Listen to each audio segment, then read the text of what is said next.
Boa noite, família Uivos. Tudo bem com vocês, meus queridos? Eu espero que sim. Estão preparados para ouvir mais relatos sombrios de lobisomens?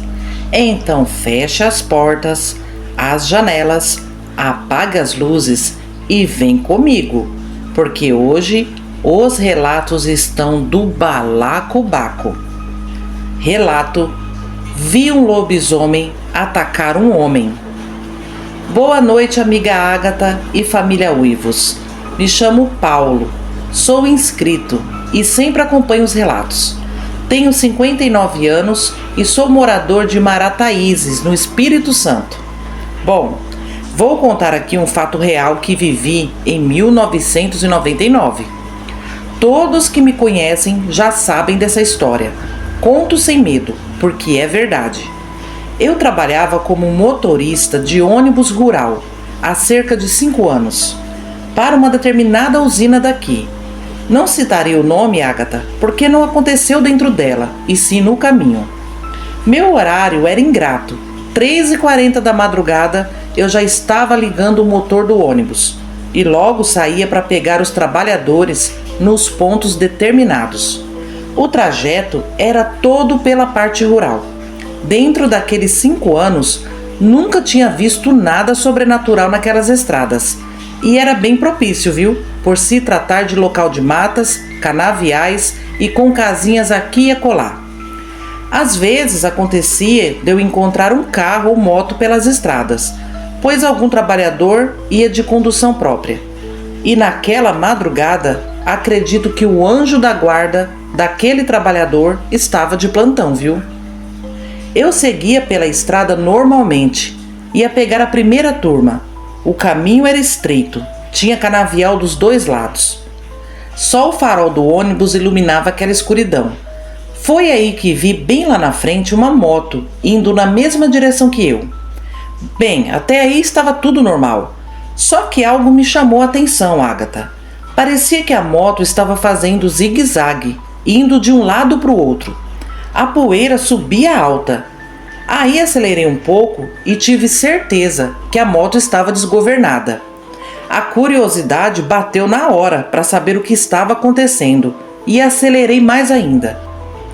Quando cheguei a mais ou menos uns 40 metros de distância, foi que eu vi o que estava acontecendo realmente. Olha, vou falar para vocês, viu? Não sou homem de ficar com medo de qualquer coisa, mas me arrepio só de lembrar. Tinha um bicho correndo atrás daquele motoqueiro. Parecia um cachorro enorme, mas quando dei farol alto, vi que não era cachorro não. Era muito grande e desengonçado. Corria com os braços tocando o chão. A traseira era bem alta. Na hora eu pensei: misericórdia, meu pai, isso deve ser um lobisomem. O motoqueiro olhava para trás de tempos em tempos, completamente desesperado. A moto sacudia muito, quase tombando. Eu não pensei 2 vezes, Ágata. Acelerei com tudo. E, meus amigos, o ônibus saiu tremendo e pulando por causa dos buracos. Fui me aproximando cada vez mais daquele lobisomem. Quando fiquei a uns 10 metros dele, o lobisomem já tinha percebido minha presença e deu um bote na moto. Vi com clareza ele erguer os braços, como se fosse puxar o pobre homem para trás. E a única arma que eu tinha era o ônibus. Então comecei a buzinar com força. O som daquele buzinaço foi ensurdecedor. Nessa hora, o lobisomem virou rapidamente a cara para mim. E eu vi que ele tinha olhos amarelos vibrantes. E a cara era toda deformada. Muito horrível. Mesmo protegido dentro do ônibus, fiquei com muito medo daquele bicho. Então joguei o ônibus para cima dele. Queria afastá-lo do motoqueiro. A poeira subiu por uns instantes e o ônibus deu uma derrapada, mas funcionou, viu? Vi quando o bicho pulou para o lado e foi parar entre os talhões de cana. O motoqueiro aproveitou a brecha e acelerou mais um pouco. Eu pensei que tinha acabado aí, gente. Só que o lobisomem voltou lá na frente. Vi de relance pela lateral ele vindo pulando alto entre as fileiras de cana. Juro para vocês, aquilo parecia um macaco gigante saltando, tentando alcançar o motoqueiro a todo custo. Eu comecei a jogar o ônibus de um lado para o outro, acompanhando o motoqueiro e fechando o caminho do lobisomem. Quando ele tentava se aproximar, eu virava o volante e jogava o veículo em cima dele. Só aí ele recuava. Fiz isso umas 5 vezes. Foi uma perseguição terrível. Eu só pedi a Deus para livrar aquele pobre pai de família. Na última vez que joguei o ônibus em cima do lobisomem, senti que ele se chocou contra a lataria. Ouvi um som bem abafado. O motoqueiro, vendo que eu estava segurando o lobisomem, conseguiu ganhar distância. E eu fui logo atrás, sempre buzinando. Quando conseguimos chegar perto da porteira da usina, onde tinha iluminação e vigilância, respirei aliviado. Suava tanto que minha camisa grudou no corpo. Paramos em frente à usina e desci afobado para ajudar o motoqueiro. O homem tremia igual vara verde. Nunca vi homem formado chorar daquele jeito. Ele desceu da moto e me abraçou. Ajudei a tirar o capacete e pedia para ele se acalmar e respirar. Os guardas da usina se aproximaram para saber o que tinha acontecido. E eu expliquei que um lobisomem estava atacando aquele homem. Só faltaram rir da nossa cara. O rapaz me contou, Agatha, que o lobisomem começou a persegui-lo logo depois que ele saiu de casa, que o bicho pulou do meio do canavial praticamente em cima dele. Bom, depois desse grande susto, deixei ele lá com os guardas e voltei rápido para buscar os trabalhadores. Fiquei preocupado do lobisomem aparecer em outros trechos e atacá-los. Mas graças a Deus ele não apareceu mais. Quando retornei para a usina, fui chamado na direção para explicar por que tinha atrasado e por que a lateral do ônibus estava amassada e arranhada. Eu contei a verdade e o motoqueiro também contou. Acreditaram em nós? Negativo. Ainda fui punido. Tive que pagar pelo conserto do ônibus. Mas eu não me importei, amigos. Estava assustado demais com tudo que tinha acabado de me acontecer. Foi a última vez que vi aquele motoqueiro. O pobre homem deve ter ido embora para outra cidade e não tiro a razão dele. Ele teve um grande livramento. O que correu atrás daquele homem não era coisa deste mundo. Se eu não tivesse na estrada naquele horário, teria acontecido uma tragédia. Acredito que o lobisomem estava de passagem pela região, pois nunca houve boatos de avistamentos. Eu mesmo continuei por mais 8 anos fazendo o mesmo trajeto, no mesmo horário e não vi mais nada. Mas eu afirmo com toda a convicção do mundo: eu vi um lobisomem atacar um homem. Bom, Agatha, esse é o meu relato. É verídico. Pode falar meu nome e o local. Todos que me conhecem aqui na cidade já sabem da minha história. Um forte abraço a todos. Relato: será que eram 2 lobisomens? Saudações a todos, me chamo Luciano. O que irei contar aconteceu durante a pandemia. Moro em Fortaleza, num bairro simples da região metropolitana. Não lembro exatamente o mês, mas lembro que era uma sexta-feira. Eu estava voltando do trabalho por volta das 22h40. Descia no ponto que fica a 3 quadras da minha casa. Aquele trecho é completamente escuro, uma faixa de uns 40 metros sem iluminação nenhuma. E tem árvores enormes dos 2 lados. Já tinha várias reclamações na prefeitura sobre a falta de iluminação. Ou seja, puro descaso mesmo por ser um bairro pobre. Mas enfim, peguei o caminho que era uma descida e logo vi um homem parado debaixo de uma árvore. E naquela noite chovia bem fraquinho. Não fiquei preocupado, porque logo reconheci quem era. Era um rapaz que morava ali no bairro mesmo. Diziam que ele tinha problemas psicológicos, outros que ele era usuário de drogas. Enfim, ele tinha família, mas vivia como um andarilho, para lá e para cá.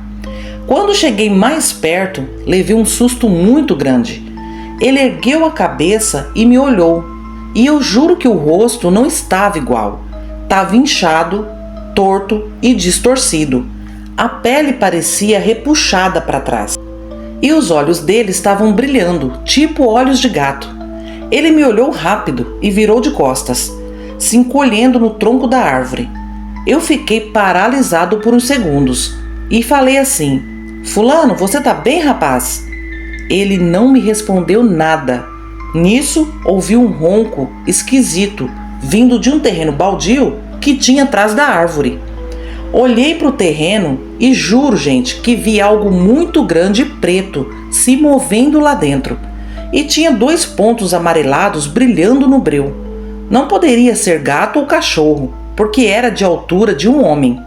Agatha me deu um calafrio tão grande, um medo tão grande, que eu não consegui correr. E nesse momento, o rapaz deu um passo para trás, como se tivesse levado um susto também. Ele olhou para mim com aquela cara que estava mais distorcida ainda e falou: corre, vai embora. Eu não entendi nada, obedeci e saí correndo feito um louco. Nunca corri tanto. Cheguei em casa colocando os bofes para fora. Contei para minha esposa e meus filhos o que tinha visto. E minha esposa me falou algo que até hoje custa acreditar. Ela me disse que eu vi 2 lobisomens. O rapaz do bairro devia estar se transformando, e o do terreno baldio já estava transformado. Eu custei acreditar nisso, mas ela me convenceu, pois ela viveu em área rural e disse já ter visto lobisomem no sítio, dentro do galinheiro. Agatha, eu fiquei por dias aterrorizado com isso, até pedi para trocar de horário no serviço. O rapaz aqui do bairro acabou falecendo durante a pandemia. Até hoje vivo com essa lembrança dele, do rosto distorcido, a pele repuxada, os olhos brilhando lá dentro do terreno baldio. Só para constar, não tem boatos de lobisomem aqui onde eu moro. Então não sei como isso foi possível, ainda mais na zona urbana.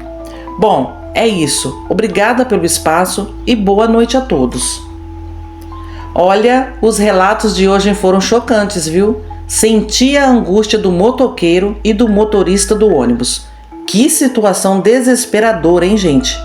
E no segundo relato? Bom, possivelmente eram 2 lobisomens sim. O rapaz do bairro deveria ser um de sina. Por isso não atacou e ainda impediu um ataque do outro lobisomem. Olha, essas pessoas podem dizer que nasceram de novo, não é? Amigos, deixem a opinião de vocês aí nos comentários. E se puderem, deixem também um like e um hype para ajudar o meu trabalho, tá bom? Vamos agora aos salves, afinal sextou, né, família?